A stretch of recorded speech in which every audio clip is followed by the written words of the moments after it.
it. My idea of hell is that everybody's doing what they think they should do to please their parents or the elders or stay in line or not speak up or be a good girl or boy or whatever and conform and be miserable. And I think, I see that play out every day in the world. And so I think that when you can recognize that nobody has the unique facets that you have. There are a lot of diamonds in the world, but each one's unique. And there's 8 billion people on the planet, and yet you're unique and I'm unique. And I think that's really important. And when you think of that, then that to me is the core of our authenticity.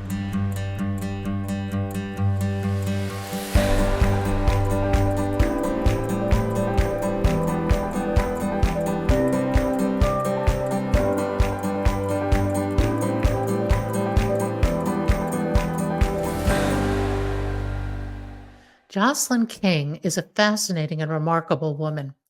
She co founded numerous startups, including a top cybersecurity company, and she's well known and respected in the cybersecurity field. But her seemingly perfect life was upset when she was the subject of a cyber attack. Suddenly, she was no longer safe in her home, in her finances, or in her private life. Everything she knew and worked for fell apart. What does it take to come back from such an episode? Come listen to this incredible story of how one woman took charge, rebuilt her life, and is now helping others do the same. Jocelyn, welcome to Bump in the Road. If you would, tell us your story. Oh, well, first of all, it's so great to be here, Pat. Thank you so much. I'm such an admirer and fan of yours, and I love what you're doing for your listeners and all of us. So thank you for having me. My story.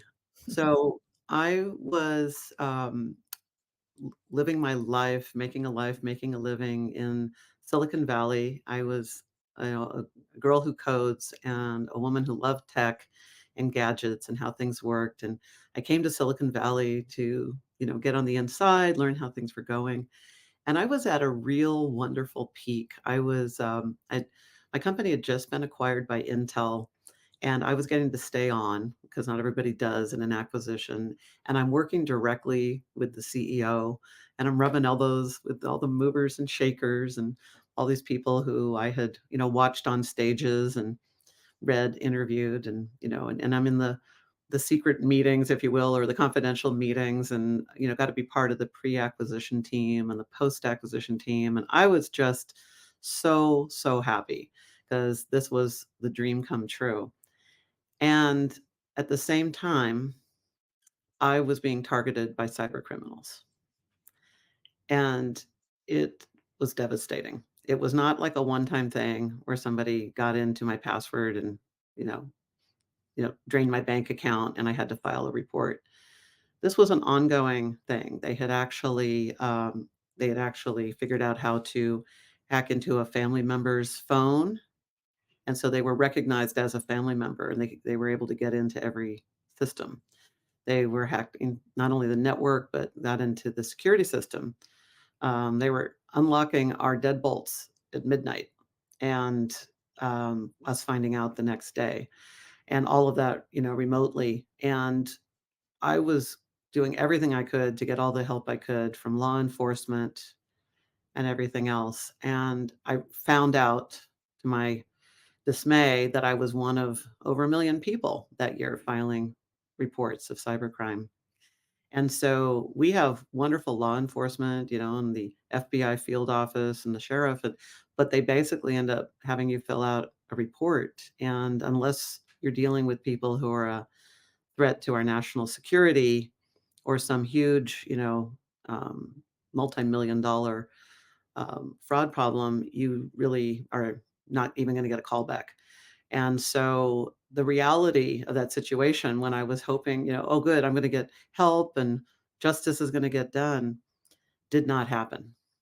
And that was like a compound wound on top of the devastation I was going through. This ended up being an ongoing systemic targeting of me and my family that went on for over a year.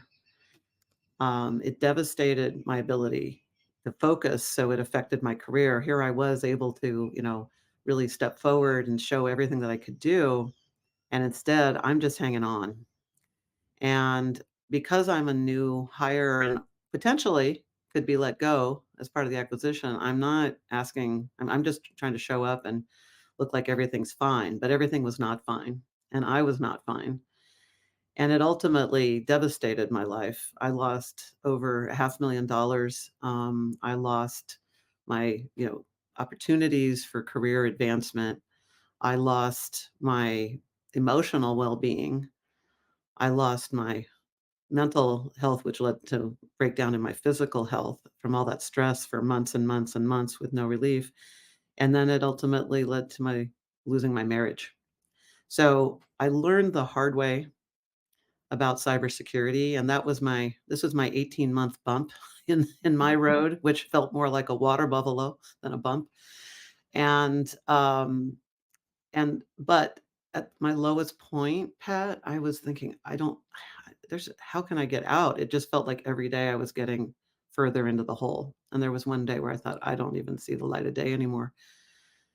And I was almost ready to give up, but I couldn't. And I thought, and I thought of my daughter and my loved ones, and I thought, how can they protect themselves if I can't? And I didn't have, I mean, I had secured systems, I had everything. So I said, I do not know how, but I'm going to figure the way out. I was looking for the checklist of how to recover and the checklist of how to prevent it, and it didn't exist. And I said, well, then, by God, I'm going to figure it out and I'm going to create it and I'm going to share it with everybody I can to help them protect themselves and prevent this from happening to them. And that was how I went from being a cybercrime victim to then being a co-founder of a top 10 cybersecurity startup to then being named a top 10 woman in cybersecurity. That is terrifying to think that you were intentionally targeted. Did you ever find out who the people involved were? Somewhat, yes, we knew who they were, but there was no, direct implication. We even found, I was having some attic work done by attic pros of all people, and they found a microphone in the ceiling of my bedroom. So we had actually been under surveillance, audio surveillance in our bedroom, and but could not trace it back. And it was near field communication, so it had to be somebody who was in a certain distance and radius of the house to hear information, but could not find there was not a smoking gun with fingerprints on it to lead to, direct justice, if you will. I think that's incredibly terrifying because you don't have closure. Yes, you end up having closure through well, and you bring up a really good point because one of the things that I had to do for was finding my own closure, was realizing I just had to pick one goal at a time that was manageable and do one task a day towards that end. And then move on to the next thing and then the next thing because in its whole, it was overwhelming. And then at a certain point, when I had my equilibrium back and it felt stabilized and I felt like, okay, at least I've secured my perimeter. I have a redundant security system now. I have this, I have that. I along the way, one of the ways I was able to get to where I got to in being a top 10 woman in cybersecurity and learning all that I did. I mean, I have years of learning sitting side by side with fantastic ethical hackers, white hat hackers, as we call them. These are the people who hacked into the government when they were teenagers, and the Pentagon comes calling and says, "You can either go to prison or you can come work for us." And they chose to work for us and protect our nuclear submarine codes, and these are people who protected trillions of dollars on Wall Street trading floor. These are the people who've protected, the Fortune 100, their IP and then also building the security technology into the programs that you and I use every day. And, we hear about all the breaches and stuff, and I still have to tell you, but even the even as high as those numbers sound, the enormity of how many cyber attacks are unleashed on individuals, small businesses, and large corporations every day, the successful ones are still a very minuscule percentage of successful. breaches. So there really is a tremendous amount of great work done by these first responders of cybersecurity, as I like to call them. And I got to sit side by side with them, watch them catch cyber criminals, watch them do their work on the dark web, watch them plan how to hack things and catch people and work with the CIA and allies. And it was so I never intended to go into cybersecurity, and I was an unwilling student, but I have come to find it one of the greatest things that's happened to me in learning all this. One of the things you mentioned was finding or refinding your equilibrium Mhm, and one step at a time. Talk about that a little bit because I think when, for all of us, you hit a bump, everything, your life is turned upside down. mhm. How in the world do you navigate out of it? That is such a great question. It's funny, I well, not funny, but it's interesting. I have 2 talks that I give. I get invited to come in and speak to groups and, corporations and things and talk to their employees and talk to associations.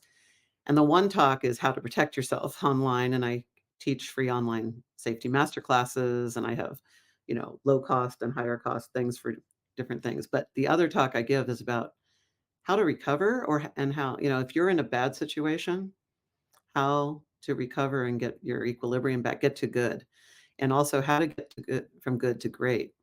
A great situation. So you're loving I mean, I am loving my life today, and I never when I was at the depths, I thought I just to survive would be a miracle, and so to be actually happier than I've ever been is amazing, and I had people say, "How did you do it?" And I being, kind of a technical person with a process-oriented mind, I kind of reverse engineered. I retraced my steps, and I said, "What did I do?" And I actually call it the clear method. It's my 5 steps. It's, clarify what I really want. So if you're in a devastating situation or you're dealing with loss or you're dealing with grief or something painful, for me, clarifying was I want to feel safe in my home again. And I didn't even know if that meant it would be my current home or I'd have to move, but I want to feel safe in my own home again. And then I broke that down into and then I listed what do I need to do? Well, I need to know that people aren't breaking in. I need to know this. So listing then the next, you know, 5 things I need to do. Those tend to be projects, not actions, but projects that I need to get done. Like, okay, my security system is they're somehow getting into. I have to solve that. So I listed, the things I needed to do. And then, and this is really important, one thing that really helped me was I learned a lot about brain science, and I was studying, neuroscience and neuroplasticity, and I thought, "I'm in a habit of being in fight or flight mode, and I have to get out of that," because when you're taking action and you're in a fight or flight or freeze mode, I would be so frozen in fear that be looking at a task I had to do, and I could not actually start taking action. I was frozen, and those are our fear responses, so I thought, "I have to overcome this fear." So a key thing that I do would be envision myself feeling safe in my home again. Really envision that so that I can like, well, what am I smelling? I'm smelling coffee in the morning because I'm relaxed enough to have coffee on my front porch or my living room. So envisioning that is so important. And here's why our brains can't tell the difference between a movie I'm making up in my head and something happening before my eyes. That's why we can have our hearts start pounding when we're sitting in a chair or while, you're sitting in a movie theater or in your living room watching a movie and your adrenaline's pumping and everything because you're watching a movie. Our brains respond to visual stimulus. So give it a visual stimulus of your own success, of your own achieving that milestone you want. And that's the envision. And then the 4th step is execute, and I recommend 1 action a day, and a single action a day, because otherwise I'd do, like, 5 actions, and then I'd be kind of exhausted or overwhelmed, and then the next day I'd be back to frozen or fear, fight or flight. So just steady state, be that tortoise going for the long haul, an action a day. And then finally, the R in clear is resolve, because as you take action towards your goals, and whether that's to recover I was afraid that, well, what if I upset the cyber criminals and they who are already targeting me? What if I really make them angry and they come after me? And then later in life, when I was looking at, okay, I want to start a business. I want to meet someone, and for a relationship. I want to travel. I want whatever it is. Think of your bucket list item. The reason you haven't already done it is something's holding you back. You're thinking that maybe you don't deserve it, or like I've worked with people as a coach who have the ability to make a lot more money than they're making, but they're not. And it turns out that they're afraid. Oh, and it turns out they're actually making more than their parents made is going to make them, it makes them think that it'll upset their parents or something like that. Or there's just some hidden fear. Yeah. Or who do they think they are? Or if they stand out and are that visible, the people they went to school with are gonna say, "Who does she or he think they are?" And there's all these things that come up, and we don't know they're there, but you know what? When you start taking an action a day, you they come up. And my mentor, Jack Canfield, likes to say, when things are coming up, they're coming out. So you wanna release them, and the best way to release them is to do the actions that bring them up and see them for what they are, and that's how you resolve them. So those were the 5 steps I did, and my only regret in life is I didn't learn them earlier because it's totally transformed my life from devastated to safe and sane, and then from safe and sane to living my best life. Now, you bring up a really good point about finding your equilibrium and paying attention to really the neuroplasticity of the brain. Mhm, Because when you get to a point, you have an option. You can go through your old loop that's mhm, running in your mind and mhm, reinforce that pathway, or you can create a brand new one. That is so powerful. mhm. And if you can stay focused on this new pattern, repeat it, you are literally rewiring your brain. It's true, and especially if so I became a certified neurosculptor from the Neurosculpting Institute in Denver while I was in the process of recovering from this, and that really helped me. And the thing I learned there is that there are certain ways that you can you kind of warm up your brain, you toggle it left, right, front, and back to be it's in its receptive mode. And, the reason envisioning something you really want is so important is here's the fun fact about our brains. For your brain to transmit a new thought and a new belief and a new habit, it's gotta get excited about it. I mean, our brains, our neurotransmitters are a lot like people on social media. They're only gonna share something that's really juicy. So when you have something that's really like, "Wow, this is exciting. Oh my gosh, this is the bucket list item. Oh, this could be great. Like, this would be amazing." They transmit it. And if it's not, if it's like, you know what? If it's boring to you, it's boring to your neurotransmitters in your brain. Let me put it that way. So when you have something really juicy and exciting and a goal that you're really excited about, your brain is going to your cells are going to be activating and your neurotransmitters are going to be signaling down the chain, and you are literally building a new neural network in your brain when that happens. And this is the non-technical version of explaining how our brains work, obviously, but that is so true. And that's how I was able to get out of the belief system, or that or getting out of a victim mode. Once you've been victimized, it's very easy to get stuck there. And if you get stuck in a rut, don't move in and decorate it. You wanna find your way out, and you want to come up with some other ways of thinking. And when you realize that a belief that you hold is just a thought that you've had repeatedly until it becomes a habit, that's literally what a belief is. That you can then form new beliefs by choosing what you want to have be true for you and reinforcing it. Oh, that's so utterly true. On the topic of envisioning things, it's incredibly powerful. Many years ago, I did a scenario with somebody for energy. Mhm. Okay. Mhm. And, we created the scene down to what I smelled, what I felt, how Yes. the sun was on my skin. And to this day, I can Mhm. drop back into that memory and get energy when I need it. That is so true, and that's part of why this envision is so important. It actually comes from what's called Hebb's rule in neuroplasticity, which is that neurons that fire together wire together. Mhm. It's what's behind Pavlov's dog, of like if you ring the bell and feed them, then they ring the bell, the dog starts salivating.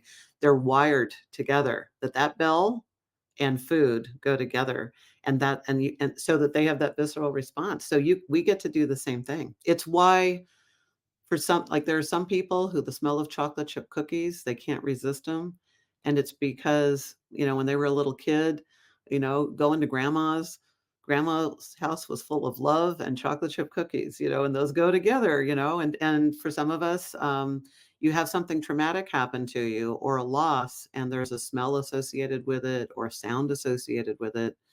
It's why that triggers that response. Like helicopters and veterans, is a good example. They're wired together. That's how powerful our brains are in how we wire experiences together. So to your point, if you can use all of your senses in envisioning your future life, like if you want your dream home and you want it on the beach, then feel the sand on between your toes, smell the ocean air, hear the seagulls, hear the waves lapping, feel the sun on your skin. If you do that for a couple of minutes every day, your brain is firing up, and that supercomputer between your ears is now working 24/7 while you're doing other things, while you're sleeping, to help make your dream your reality and make your ideal life your real life. So use that brain to your advantage and let it do that work for you. Where does your heart come into play? Ooh, the heart. That's great. It's interesting, because I do business coaching with founders and things like that, and being a founder myself of 3 companies now, um, I'm a big believer in aligning your head, your heart, and your gut. So we all have, like, a gut feel on something. Our brain says we should do this, and then you gotta check in, with your heart, because our heart is about the people we're interacting with, the relationships we're building, who we are. What's really important with heart is what you do from your heart is gonna it dictates how you're gonna feel when you look in the mirror. When you look in the mirror and you're happy to see that person smiling back at you, and you have your self-respect and your integrity and your authenticity, and that you care what your opinion is, and you care of your own opinion of yourself, so that you're doing the right thing, whether you're getting credit from other people, you're being bold. This is really important for people who, want to do something different in the world or start a cause or do something. And you're going to get naysayers, you're going to get haters, you're going to get that. The way to not care about those voices is that you've got such a strong internal drive on what you're doing and why you're doing it, that you're unfazed. In fact, you just see it as evidence that you're doing something so meaningful that you're inadvertently activating other people's white blood cells to come out and try to attack the organism, and it means you're doing something that's having an impact, so you can actually look at it as a positive. Now, you mentioned authenticity. What do you think how would you define that? So, there are 8.1 billion people, 2 billion, I've lost count, but, we're over 8 billion people now on the planet, and so there's 2 things about that. One is it means we're one. If we're one of 8 billion, and there's a lot of people who look like us, think like us, sound like us, have similar things. For instance, even on LinkedIn, there's 80 or 90 Jocelyn Kings. There are so many Jocelyn Kings on LinkedIn. I started a Jocelyn King LinkedIn club. The only requirement for membership is that your name be Jocelyn King. And, I bet you met some interesting people. yes, I have, and, we have some things in common, which is fun. It's like, "Oh, what do we all have in common?" But one thing I would say is, yet we all have a unique fingerprint. We all have a unique combination of things. Everything This is why it's so important for us to each get clear on when you're clear on what your dream is of what you wanna do with your life, you are wholly unique from everybody else. Nobody brings exactly your knowledge and your skill set. All these other people, like, my idea of heaven is that everybody is fulfilling what they believe their dream and purpose and desire is, or they're on their path to discovering what that is and enjoying the process of discovering it. My idea of hell is that everybody's doing what they think they should do to please their parents or the elders, or stay in line or not speak up or be a good girl or boy or whatever, and conform and be miserable. And I think, I see that play out every day in the world. And so I think that when you can recognize that nobody has the unique facets that you have. There are a lot of diamonds in the world, but each one's unique. And there's 8 billion people on the planet, and yet you're unique and I'm unique. And I think that's really important. And when you think of that, then that to me is the core of our authenticity. It's being, I used to try to hide the part of myself that were different. Like, for instance, when I was in Silicon Valley, I had started working and supporting myself full time when I was 17, and I was going to school, and then I had gotten married and had a kid. So I'm a working mom, and then I'm a single working mom. And I was so embarrassed of the fact that I didn't have a college degree, working with all these people who had, you know, gone to top schools out of college and, had their parents support them and all. I didn't even know how to apply for college. And I spent 16 years getting my bachelor's degree and then an MBA. And I kept it a secret because I was ashamed of the fact that I didn't have a degree. And then and then after that, I realized, no, I'm so proud that I spent 16 years, and did what I did to accomplish it. But the very things all of us, I believe, have things that we are keeping hidden that are actually what make us special. And I invite everybody to think about write down 5 things that you're hiding, or that you think that you feel some kind of shame, or you don't want people to find out. And then look at, well, what is the positive of that? Like for me, it was that I being my life didn't have it, that I had, parents who paid for college and sent me off and stuff, and I had to support myself, and I did it anyway. And when I could take the very thing I was ashamed of and then realize it's something to actually feel a sense of pride about, and I mean, like, positive self-confidence pride. Yeah, that goes back to our beliefs. And one of the things I always say to people is tell your story from three perspectives, five perspectives. Tell Mhm, it from perspective of fear, love, um, confidence, whatever. Choose your perspective. All of mhm, a sudden, you start to realize these stories don't have much substance. mhm. Yeah, yeah. And you know what? I love that. I love those 3, and I think recognizing that, sometimes there was a reason why we adopted that story to protect us. As life safety woman, I can tell you that a big part of, because what I do is also, how do we have the emotional and mental safety to take the risks we want? And then how do we have the online safety to feel safe in the world? And those are my 2 wheelhouses. And the thing I recognize is, when you feel, if you can have a conversation with that part of you that believes that there was a reason why each of us adopted the stories, even of why we can't do certain things, and it protected us. But then at a certain point, if you keep holding on to it, you know, I- y- we're meant to outgrow it.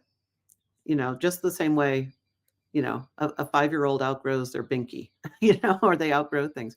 And as adults, we tend to just hold on to our beliefs and not go back and question them. And instead of, there is this belief of, punch fear in the face and move on. But I actually feel that when we do that, we dissociate with ourselves. And I'm not a believer in dissociating. So I like to think, to have a conversation with that fear or that belief that's holding me back, why I don't want to do something, and say, well, why? Thank you. I start off by thanking it. Thank you for protecting me. What are you protecting me from? And then write that out. And then figure out a better way to protect yourself from that, so that you can move forward and not be held back by that self-limiting belief anymore. Yeah, my daily mantra is what can I learn? Ooh, I love that one. Yes, You that's a know, great one. from things big and small, it's Mhm, amazing what you can learn about yourself. And I think that evolves to learning or cultivating the ability to live inside out rather than outside in. yes. I And I think that's something that eludes most people. I tell this story a lot, but you'll really get this. Eric Weinmayer, this is Eric's story. He's a famous mountain climber. He went blind at 16, climbed Everest, 7 summits, and spent 8 years training to kayak the Colorado River Rapids solo. He's just an incredible person. But he Mhm. tells a story where he divides the world into three groups, and the groups are fluid. We all move between them, we've all been in each of them. The first group are quitters. That's kind of self evident. The vast majority of people are campers. They do not want the status quo to change, and they will go out of their way to maintain their own perception of the way life is. Mhm. They're just terrified of getting out of their comfort zone. But in all fairness to them, they may be so beaten up by life, they don't put their head outside the foxhole anymore. Mhm. Then very few people are climbers. Now, climbers can be campers because you get to sit on the couch and watch Netflix and eat ice cream sometimes. You couldn't Mhm. be a climber all the time, it would be too exhausting. But the point is, climbers are willing to get out of their comfort zone, take those risks. And those are the people living what you're just describing an actualized life. Mhm. And I think that his perspective on the proportion of the population that exists as campers is spot on. It is most people. They're Mhm. living from the outside in. Mhm. And I don't know how you go about waking them up.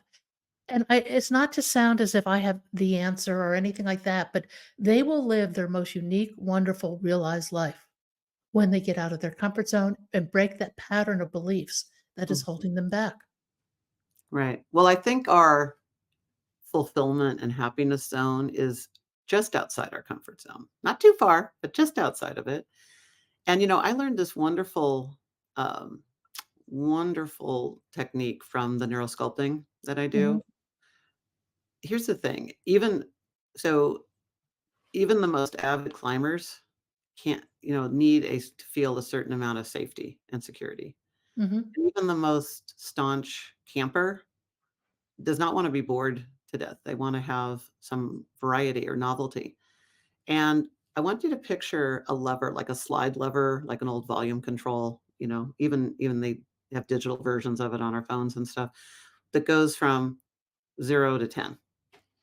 And when you're feeling a little overwhelmed or a lot overwhelmed, all you have to do is just dial that lever back and do something familiar to ground yourself. Because if you get too much newness and too much novelty and too much unfamiliar, it triggers your fight or flight. And so you can't respond from your prefrontal cortex, your frontal lobe, and your best thinking and calm, rational, and big picture thinking. You're thinking, how do I survive this? Or feeling like you're being attacked, and you're not going to make your best decisions. So the easy hack is to just dial that dial back just a little bit. Do something familiar, or look at pictures on your phone of familiar of family you're going to see or friends you're going to see on the weekend. Just calm your limbic system down. But if you're stuck, because here's the thing, I work with so many people who are stuck. They come to my seminars and stuff, and they're unfulfilled. And so they're so safe that they don't feel any kind of fulfillment, and they're starting to feel like depressed or like life's passing them by.